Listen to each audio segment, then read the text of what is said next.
சிவார்ப்பணம். வணக்கம் ஃப்ரெண்ட்ஸ். இன்னைக்கு நம்ம என்ன பார்க்க போறோம்னா, நம்ம ஒரு கோயில் தலவரலாறு, அது திருக்கடையூர் அமிர்த கடேஸ்வரர் கோயில தான் நம்ம தலவரலாறு பார்க்க போறோம். அதோட புராண கதைகளை பார்க்க போறோம். நம்ம அபிராமி பட்டருக்கு நம்ம அபிராமி தாய் காட்சி கொடுத்தது, மார்கண்டேயருக்கு என்றும் 16ன்னு வரம் கொடுத்தது எல்லாம் இந்த கோயில் தலவரலாறு. ஒரு சமயம் பிரம்மதேவர் ஞானோபதேசம் பெற விரும்புறாரு. அவரு சிவபெருமானுகிட்ட போய் கேட்கிறாரு. சிவபெருமான ஆசீர்வாதம் பண்ண சொல்றாரு, ஞான உபதேசம் பண்ண சொல்றாரு. அதுக்கு சிவபெருமான் சொல்றாரு, ஒரு வில்வ விதைய உன்னை கையில கொடுத்து அந்த விதைய நீ எங்க நடுறையோ அந்த நட்ட ஒரு முகூர்த்தத்துக்குள்ள எந்த இடத்துல இருந்து அது முளை விட்டு செடி வெளியில வருதோ உன்னா நாங்க ஆசீர்வாதம் பண்றேன், உனக்கு அங்க ஞானோபதேசம் பண்றேன் அப்படின்னு சிவபெருமான் சொல்லிடுறாரு. பிரம்மதேவாவும் அந்த விதைய பல இடங்களை நட்டு பார்க்கிறாரு. ஆனா எங்கேயும் முளைக்கல. அப்புறம் திருக்கடையூர்ல முளையிடுறாரு. அவர் முளைக்கு வச்சதையும் அந்த ஒரு முகூர்த்தத்துக்குள்ள வில்வ மரம் வந்துருது. அதனாலதான் இந்த தலை வில்வவனம் அப்படின்னும் அந்த தலத்துக்கு பேர் வந்திருக்கு.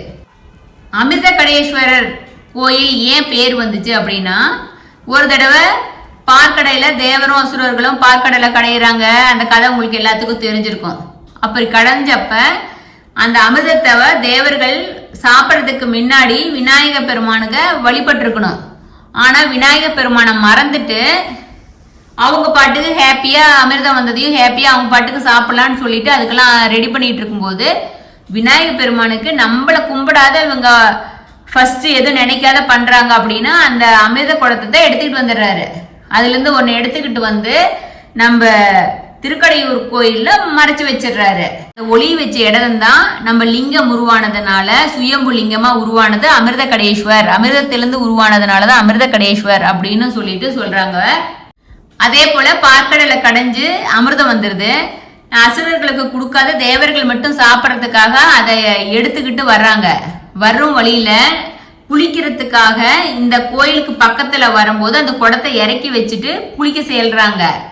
திரும்பி அந்த குடத்தை எடுத்தோம்னா அந்த குடத்தை எடுக்கவே முடியலையா. பூமியில நல்லா வேறு ஊன்றி அது எடுக்க முடியாத மாதிரி ஆயிடுச்சான். அதனாலதான் அது திருக்கடவுர் அப்படின்னு சொல்லிட்டு பேர் இருக்குது அப்படின்னு. ஏன்னா அந்த குடத்தை கடம் அப்படின்னு சொல்லுவாங்க இல்லையா, அதனாலதான் திருக்கடவுர் அப்படின்னு பேர் வந்துச்சு அப்படின்னு. அந்த குடம்தான் லிங்க வடிவில உருவாகி இருக்கு அப்படின்னு சொல்றாங்க. ஒண்ணு விநாயகர் பெருமானும் எடுத்துட்டு ஒளிய வச்சாங்கன்னு சொல்றாங்க, இதுவும் சொல்றாங்க. ரெண்டு விதமா சொல்றாங்க. சிவபெருமான் அட்ட வீரட்ட தலங்கள் 8, அதுல திருக்கடையூரும் ஒன்னா இருக்குது. அது முக்கியமான கோயில் அப்படி இருக்கு. திருக்கடையூர் அபிராமி அம்மன் ஆலத்துல பட்டரா ஒருத்தர் வேலை செஞ்சுட்டு இருக்கிறாரு. சுப்பிரமணியன் ஐயர் அப்படின்னு சொல்லிட்டு வேலை செஞ்சுட்டு இருக்கிறாரு. அவரு தை அமாவாசை நாள்ல கோவில்ல அபிராம அன்னைய நினைச்சு அப்படியே ஆழ்ந்து தியானத்துல இருக்கிறாரு. அப்ப அவர் அந்த கோயிலுக்கு வர்ற எல்லா லேடிஸையும் அபிராமி அன்னையா நினைச்சுதான் அவர் வழிபட்டுக்கிட்டு இருக்கிறாரு. அப்படி அவர் அமைதியா இருக்கும்போது, தியானத்துல இருக்கும்போது, தஞ்சையை தலைநகரமாக கொண்டு ஆண்ட மராட்டிய மன்னன் திருக்கடையூர் கோயிலுக்கு சாமி தரிசனம் செய்ய வர்றாரு. ஆனா அங்க இருக்கிறவங்க எல்லாத்துக்குமே நம்ம அந்த சுப்பிரமணியரை பிடிக்கவே பிடிக்காது. அவரை பித்தன் என்னென்னமோ தப்பு தப்பா சொல்லுவாங்க. எல்லாத்துக்கும் பொறாமையாவும் இருக்கும். அதனால அந்த அரசன் வர்றத தெரியாத இவர் மெய் மறந்து அபிராமி அன்னைய மெய் மறந்து அபிராமி அம்மன் சன்னதியில உட்கார்ந்து இருக்கிறாரு. ஆனா அவர் அரசர் வர்றது கவனிக்காத விட்டதுனால அங்க இருக்கிறீங்களாம் அரசங்கிட்ட 1 2ன்னு தப்பு தப்பா சொல்லிடுறாங்க. அப்புறம் அரசன் என்ன கேட்கிறாரு, சுப்பிரமணியர் பட்டர் தியானத்துல இருக்கும்போது எழுப்பி, ராஜா இன்னைக்கு என்ன திதி அப்படின்னு கேக்குறாரு. ஆனா அந்த சுப்பிரமணியர் பட்டர் என்ன பண்றாரு, அபிராமி அன்னையோட மனசுலயே நினைச்சுக்கிட்டு அவர் கண் முன்னாடியே அவருக்கு அம்மாவே தெரிஞ்சுக்கிட்டு இருந்ததுனால பௌர்ணமி திதி அப்படின்னு சொல்லிடுறாரு. அதனால அந்த ராஜாவுக்கு ரொம்ப கோபம் வந்துடுது. இன்று இரவு வானத்துல முழு நிலாவ வரணும், அப்படி வரலினா உன்னை அக்னி குண்டத்துல ஏத்தி கொண்டுருவோம் அப்படின்னு சொல்லிட்டு அங்கிருந்து போயிடுறாரு. எல்லாரும் சொல்றாங்க, ஏப்பா இப்படி சுப்பிரமணிய பட்ட நீ தப்பா சொன்னியே அப்படின்னு சொல்லிட்டு சொல்றாரு. அவரு சொல்றாரு, இன்னைக்கு நான் வேணும்னு சொல்லல, நான் என்னையே மறந்து அம்மாவை தான் இதுக்கு காரணம், அம்மாவே வேணா என்னை காப்பாத்திக்கிட்டோம் அப்படின்னு சொல்லிடுறாரு. அவர் வந்து அபிராமி அம்மைய நினைச்சு வழிபடுறாரு. ரொம்ப கவலைப்படுறாரு. நான் இப்படி உன்னையே நினைச்சு தியானத்துல இருக்கும்போது இப்படி நான் மாத்தி சொல்லிட்டேனே அப்படின்னு சொல்லிட்டு இருக்கிறாரு. அபிராமி அம்மன் சன்னதிக்கு எதிர சுப்பிரமணிய பட்டரை அக்னி குண்டத்துல ஏற்பாடெல்லாம் நடந்துகிட்டு இருக்குது. ஏத்திடுறாங்க. எரியும் நெருப்பின் மேல தொங்கும் உரியில சுப்பிரமணிய பட்டரை ஏற்றப்பட்டாரு. அப்புறம் சுப்பிரமணிய பட்டரும் அபிராமி அந்தாதி பாடல்களை பாட ஆரம்பிக்கிற 79வது பாடலை சுப்பிரமணிய பட்டர் பாடும்போது அபிராமி அண்ணன் என்ன பண்றாங்க, வானில காட்சி தந்து அவருக்கு தன்னோட காதுல இடது காதுல இருந்த சந்திர தடாகத்தை கலட்டி வானுல வீசுறாங்க. அது பல கோடி நிலவின் ஒளிய அந்த அமாவாசை நாளுல அப்படி வெளிச்சம் இருக்குதான். அதனால அமாவாசை இருள் நீங்கி வான்ல முழு நிலா பௌர்ணமி நிலவு தோன்றிருச்சான். உரியின் கீழே மூடப்பட்டிருந்த நெருப்பு முழுவதும் நறுமலர மலர்களா மாறிடுச்சாமா. அபிராமி பட்டரை பார்த்து அம்மனோட அருளை இப்படி இவர் பெற்றிருக்கிறாரே அப்படின்னு அங்க இருக்கிறீங்கெல்லாம் அதிசயப்படுறாங்க. அபிராமி பற்ற அவ்வளோ அழுது மெய் சிலுத்து போய் அவ்வளோ வணங்குறாரு. என்ன காப்பாத்துறதுக்கு அன்னை நீ உன் தோட்டையே நீ எடுத்து வீசினியா அப்படின்னு சொல்லிட்டு அவரு அபிராமி அம்மையா அப்படி வணங்குறாரு. அங்க இருந்த ராஜாவுக்கெல்லாம் அவ்வளவுதான், இப்படி ஒரு அம்மன் பக்தரை நாம வந்து இவ்வளவு அப்படி பண்ணிட்டுமேன்னு சொல்லி அவர் காலில் விழுந்து மன்னிப்பு கேட்குறாங்க. அன்னைக்குதான் அவருக்கு அபிராமி பட்டர் அப்படிங்கிற பட்டத்தை மன்னர் கொடுக்கிறாரு. தை அமாவாசை தினத்தை ஆண்டுதோறும் திருக்கடையூர்ல அபிராமி அண்ணன் சன்னதிக்கு முன்பாக அபிராமி அந்தாதி பாடுறாங்களாமா. பௌர்ணமி தோன்று நிகழ்வும் அந்த கோயில்ல ஒரு விழாவா காட்டப்படுகிறதாம். அபிராமி பட்டருக்கு அபிராமி அம்மையை காட்சி அளித்ததை நம்ம பார்த்தோம். அடுத்தது இன்னொரு சமயம் மிருகண்டு அப்படிங்கிற முனிவர் வாழ்ந்துட்டு இருக்கிறாரு. அவரோட மனைவியும் அவரும் குழந்தைங்க இல்லாத ரொம்ப கவலையா இருக்கிறாங்க. சிவபெருமான்கிட்ட ரொம்ப விரதம் இருந்து சிவபெருமான்கிட்ட கேட்குறாங்க. சிவபெருமான் காட்சி கொடுத்து அவங்களுக்கே சான்ஸ் கொடுக்குறாரு. உனக்கு எது மாதிரி குழந்தை வேணும்னு சொல்லிட்டு 16 வயது வரைக்கும் வாழ்ற தலை சிறந்த மகன் வேணுமா, இல்ல 100 வயசு வரைக்கும் வாழ்ற அறிவில்லாத பையன் வேணுமா அப்படின்னு சொல்லிட்டு கேட்கிறாரு. மிருகண்டு தம்பதி இறைவனுக்கிட்ட சொல்றாங்க, எனக்கு 16 வயசு இருக்கிற குழந்தை இருந்தா போதும் அப்படின்னு சொல்லிட்டு கேட்குறாங்க. அப்ப அவருக்கு வந்து மார்கண்டேயர் குழந்தை பிறக்குது. அந்த குழந்தை எல்லாம் பிறந்ததுல இருந்து அவ்வளோ அறிவாளியா பாசமா வளருது. எல்லா மக்களும் ஊருலக மக்கள் எல்லாம் பார்த்து மெச்சுற மாதிரி அவ்வளோ அருமையா வளர்ந்துட்டு இருக்கு. அந்த குழந்தைக்கு 16 வயசு ஆகும்போது அவங்க அப்பா அம்மா ரொம்ப கவலைப்படுறாங்க. அவர் ஏன்னு கேட்குறாரு. இப்படி சொல்றாங்க, உனக்கு 16 வயசு வரைக்கும் தான் உனக்கு ஆயுசு இருக்குது அப்படின்னு. அப்ப அந்த மார்கண்டேயன் சொல்லுது, கவலைப்படாதீங்க, என்னை படைச்ச ஈசனே எனக்கு வரம் கொடுப்பாரு. நான் அவரு காலடியிலேயே போய் நான் வரம் இருந்து தவம் இருந்து ஆசீர்வாதம் வாங்குறேன்னு சொல்லிட்டு அந்த தம்பிக்கு அந்த குழந்தை கிளம்பி வருது. கிளம்பி வந்து திருக்கடையூர்ல சிவபெருமான நினைச்சு தவம் இருக்குது. திருக்கடையூர்ல அவர் பூஜை பண்ணிட்டு சாமியை வேண்டிக்கிட்டு இருக்கிறாரு. கரெக்டா அவர் ஆயுசு முடிகிற நாள் வருது. எடுக்கிறதுக்காக அவர் கிளம்பி வர்றாரு. வந்து மார்கண்டேயனை கூப்பிடுறாரு. நீ உனக்கு ஆயுசு முடியுது வந்துருன்னு சொல்லிட்டு. எப்பவுமே யமன் வந்து யமதூதர்களை தான் அனுப்புவாராம். இவ சிவபக்தர் அப்படிங்கிறதுனால யம தர்மராஜாவே வர்றாரு.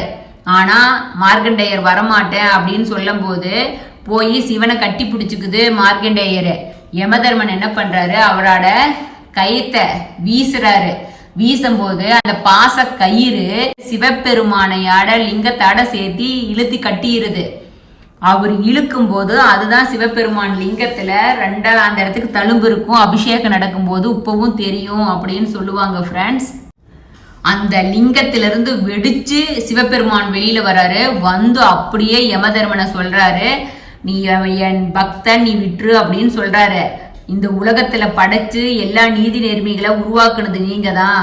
இப்ப ஆயுசு முடியும் போது நான் எடுத்துதான் ஆகணும்னு சொல்லிட்டு யமதர்மன் சொல்லும் போது சிவபெருமான் வந்து நான் சொல்லியும் நீ கேட்க மாட்டேங்கிறியான்னு யமதர்மனை வந்து அவரோட கால் விரல்ல அப்படியே அழுத்திடுறாரு.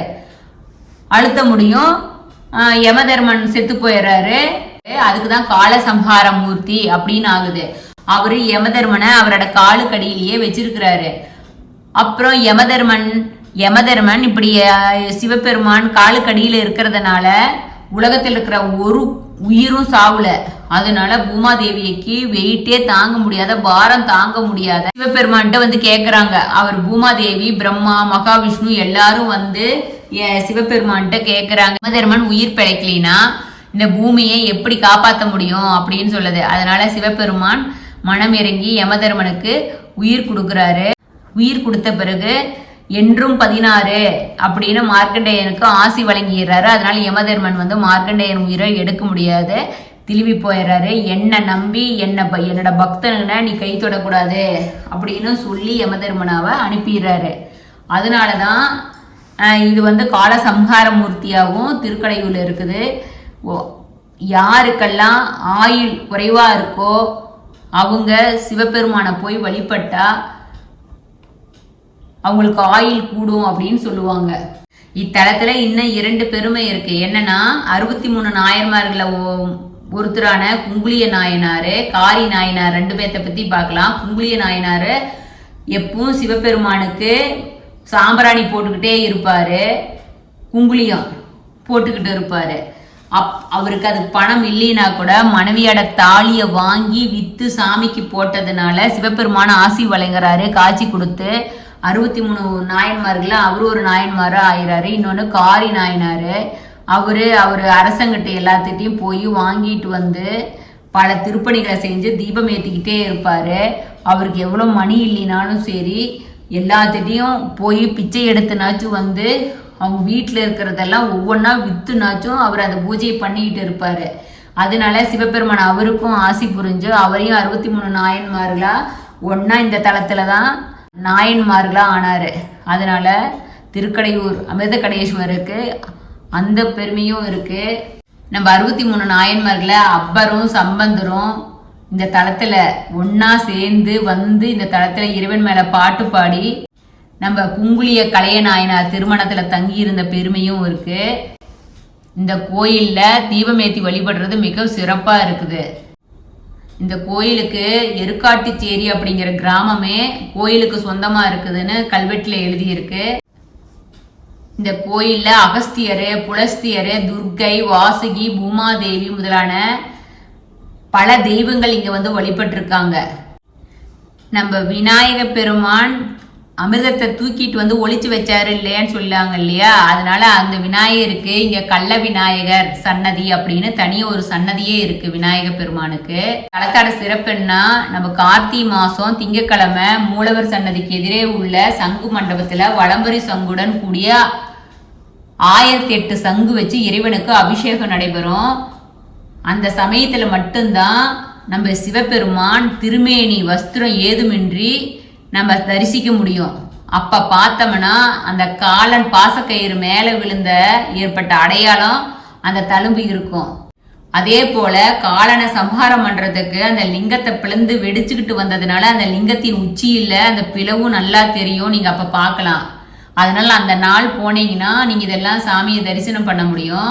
முன் மண்டபத்தில் உள்ள கால சம்ஹார மூர்த்தி செப்பு சிலை வடிவமும் சிவலிங்கமும் 2ஆ பிளந்து அதுல இருந்து திரிசூலம் ஏந்திய கையுடன் சிவபெருமான் வெளிப்படும்படி தத்ரூபமா இருக்குது. இந்த கால சம்ஹார மூர்த்திக்கு ஆண்டுக்கு 11 தடவை மட்டும்தான் அபிஷேகம் நடைபெறுமாமா.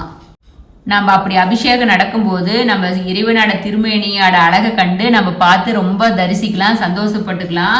எல்லாத்துக்கும் ஜாதகம் சரியில்லை, ஆயுள் பலம் ப்ராப்ளம் அப்படின்னா இங்க வந்து எல்லாரும் மிருத்யுஞ்சய ஹோமம் பண்ணிட்டு போறாங்க. 60வது வயது தொடங்கும் போது உக்கிரத சாந்தியும், 61வது வயது தொடங்கும் போது சஷ்டிய பூர்த்தி சாந்தியும், 71வது வயது தொடங்கும் போது பீமரத சாந்தியும், 80வது வயதுல சதாபிஷேகமும் இந்த கோயில்ல வந்து செஞ்சுக்கிட்டோம்னா அந்த தம்பதிகள் ஆயுளோட நல்லா இருப்பாங்க அப்படின்னு இந்த கோயிலுக்கு தல வரலாறு இருக்கு. நாம எல்லாரும் மார்க்கண்டேயரை போல என்றும் 16 வயதுடன் மரண பயம் இல்லாம இருக்கணும் அப்படின்னா நம்ம கிட்ட வர்ற மரணம் யமதர்மன் தூர விலகி போகணும்னா நம்ம திருக்கடையூர் அமிர்தகடேஸ்வரரை வழிபட்டு நம்ம அபிராமி அம்மையும் வழிபட்டு நம்ம எல்லாரும் நலம் பெறுவோம். திருக்கடையூர் அமிர்தகடேஸ்வரர் கோயில் தேவார பாடல் பெற்ற தலங்கள்ல காவிரி தென்கரை தலங்கள்ல 47வது சிவஸ்தலமா இருக்கு. நம்ம அமிர்தமே லிங்கமா இருக்கிறதுனால அங்க எவ்வளோ அவர் அந்த லிங்கத்திலிருந்து பட்ட தண்ணி ஒரு சொட்டு நமக்குள்ள போனாலும் எல்லா நோயும் தீந்துரும் அப்படின்னு சொல்லுவாங்க. இந்த கோயில் எப்ப கட்டி இருக்காங்க அப்படின்னு சொன்னா, இந்த கோயில சோழர்களுக்கு சொந்தமான பல கல்வெட்டுகள் இருக்குது. முதலாம் ராஜராஜனின் 13வது ஆட்சி ஆண்டு காலத்துக்கு ஒரு கல்வெட்டும் இருக்காமா இந்த கோயில்ல. ராஜேந்திர சோழனால கோவிலுக்கு நெல்லு பரிசா வழங்கி இருக்கிறதா கல்வெட்டும் இருக்கு. தர்மபுரம் ஆதீனம் பராமரிச்சுக்கிட்டு நிர்வகிச்சுட்டு வர்றாங்க. சோழ வம்சத்தின் கோயில் கட்டிடக்கலைக்கு ஏற்ப 5 முற்றங்களும் பல கம்பீரமான கோபுரங்கள் பெரிய மற்றும் விசாலமான மண்டபங்களும் 11 ஏக்கர் பரப்பளவுல இந்த கோயில் இருக்குது. இந்த கோயில் கும்பாபிஷேகம் செஞ்ச மன்னனை பத்தி ஒரு விவரமும் அதிகமா இல்லைனாலும் குறைஞ்சது 10ஆம் அல்லது 11ஆம் நூற்றாண்டை சேர்ந்த கோயில் அப்படின்னு சொல்றாங்க. முதலாம் ராஜராஜ சோழன் ஆட்சி காலத்துலதான் இது இருந்ததா ஃபர்ஸ்ட் அறிஞ்சிருக்காங்க. அப்புறம் முதலாம் குலோத்துங்க சோழன் 1075 இருந்து 1120 வரைக்கும் இருந்திருக்கிறதா கோயில்ல செங்கல் சுவரா இருந்த கல்லை மாத்தி கருங்கல் மண்டபமா அவர் கட்டி இருக்கிறாரு. இந்த கோயில்ல 7 அடுக்கு ராஜகோபுரம் இருக்கு. நம்ம மைய சன்னதியில லிங்க வடிவில் நம்ம அமிர்த கடேஸ்வரர் உருவமா இருக்கிறாரு. கருவறைக்கு அருகிலேயே மார்கண்டேயர ரட்சகனான கால சம்ஹாரமூர்த்திக்கு தனி சன்னதி இருக்கு. வெண்கல படம் 4 கரங்களுடன் லிங்கத்திலிருந்து வெளிப்பட்ட மாதிரி இருக்கு. முதல் பிரகாரத்தை சுற்றியுள்ள சுவர்கள்ல துர்க்கையே, நம்ம தட்சிணாமூர்த்தி, சண்டிகேஸ்வரர் உருவங்கள் இருக்கு. சோழர் கோயிலுக்கு சொந்தமான 5 கற்ப சிலைகள் இங்க இருக்குது. இங்க தீர்த்தம் அமிர்த புஷ்கரணி, கால தீர்த்தம், மார்கண்டேய தீர்த்தம் அப்படின்னு 3 தீர்த்தம் இருக்கு. நம்ம அபிராமி அன்னதிக்கு தனி சன்னதி இருக்கு. நம்ம அபிராமி பட்டரு சன்னதிக்கு முன் மண்டபத்துலதான் அந்தாதிய வழங்கியதா நம்பப்படுறாங்க.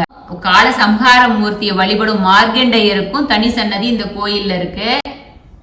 இந்த கோயில சைவ கோயிலா சிவபெருமான் கோயிலா இருந்தாலும் பழமையான வைணவ கோயிலையும் கொண்டுள்ளதா இருக்கு. ஏன்னா இங்க அமிர்த நாராயணனாராக விஷ்ணுவும் அவரது மனைவி அமிர்தவல்லியா லக்ஷ்மி தாயும் இந்த கோயில்ல இருக்காங்க.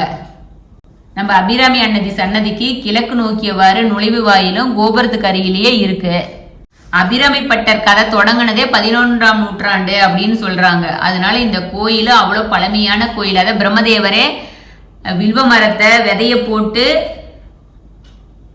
ஞானம் பெற்ற கோயில் அப்படின்னு சொல்லி நம்ம பார்த்தோம் இல்லையா ஃப்ரெண்ட்ஸ்.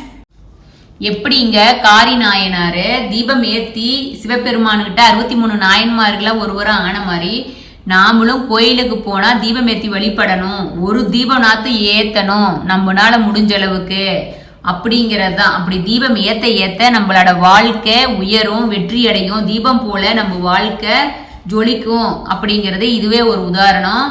காலையில கோயில் 5:30 மணிக்கு உக்ஷ காலம் அப்படின்னு சொல்லிட்டு ஆரம்பிக்கும்.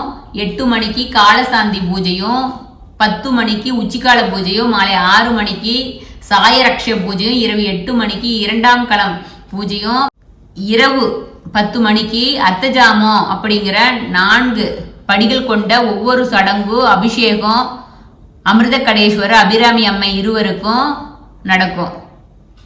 நெய்வேத்தியம், தீபாராதனை, நாதஸ்வரம், தவிழு, வேதங்கள்ல பாட்டு பாடுறது எல்லாம் இங்க நடக்குது அப்படின்னு சொல்றாங்க. 11ஆம் நூற்றாண்டை சேர்ந்ததுன்னு சொல்றோம். 9ஆம் நூற்றாண்டிலேயே சோழ சாம்ராஜ்யத்தின் போது கட்டப்பட்டது. பின்னர் தான் விரிவாக்கம் விட்டு தஞ்சாவூர் ஆண்ட தஞ்சாவூர் நாயக்கர்களால மீண்டும் புதுப்பிக்கப்பட்டிருக்கு அப்படின்னு சொல்றாங்க. இவ்வளவு சிறப்பு மிக்க நம்ம அமிர்த கடேஸ்வர் அபிராமி அம்மை கோயிலோட தலைவர்களாரு பார்த்தோம். உங்களுக்கு யாருக்கு எவ்வளோ தோஷம், யம பயம், இல்லை ஒவ்வொரு பயம் இருக்கும். உங்களுக்கு யாருக்காச்சும் உயிர் பயம் இருக்கு, ஆயுள் பயம், தோஷங்கள் இருக்குதுன்னா கண்ணை மூடிக்கிட்டு எதுவும் யோசிக்காத நம்ம அமிர்த கடேஸ்வர் நம்ம அப்பாவை போய் காலை பிடிச்சுக்குங்க. எல்லா தோஷத்திலிருந்து உங்களை நிவர்த்தனை பண்ணி நிம்மதியா வாழ வைப்பாரு. அங்க போய் ஆயுள் ஹோமம் பண்ணினாலும் சிறப்பு, மிருத்யுஞ்சய ஹோமம் நீங்க போனாவே அங்க ஐயருங்கெல்லாம் இருப்பாங்க. நீங்க உங்களுக்கு வேணுங்கிற ஹோமத்தை அங்க செஞ்சுட்டு தெய்வத்தோட அருளை பெற்றுவாங்க அப்படின்னு சொல்லிட்டு நம்ம சிவார்ப்பணம் 61 சேனல் கேட்டுக்கிறோம். நன்றி. சிவார்ப்பணம். வணக்கம் ஃப்ரெண்ட்ஸ்.